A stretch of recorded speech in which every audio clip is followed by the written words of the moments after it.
Mungesa e terreneve sportive është një nga problematikat më të mëdha me të cilat haset sot qyteti i Vlorës. Vetëm pak muaj më parë nisi të implementoj projekti Dua të luaj në Vlorë, i cili parashikonte ngritjen e 2 fushave të reja sportive, të cilat do të përdoreshin nga ekipet e moshave, por edhe nga fëmijët, me qëllim rritjen e aktivitetit sportiv të tyre.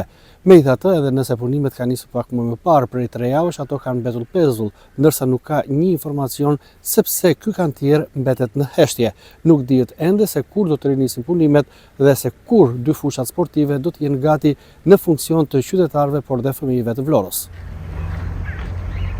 Mungesa e terreneve sportive mbetet një nga problematikat kryesore në qytetin e Vlorës. Vetëm pak kohë më parë nisi projekti Dua të luaj në Vlorë, me synim për të krijuar më shumë hapësira sportive për qytetarët.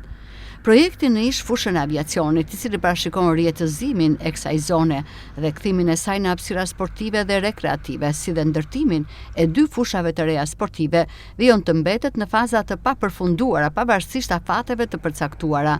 Sipas të dhënave zyrtare, vlera e kontratës për këtë projekt arrin në 84.937.288 lekë pa TVSH, ndërsa afati për realizimin e punimeve është 8 muaj. Financimi është siguruar nga qeveria shqiptare përmes Fondit Shqiptar të Zhvillimit, ndërsa përfitues është Bashkia Vlorë.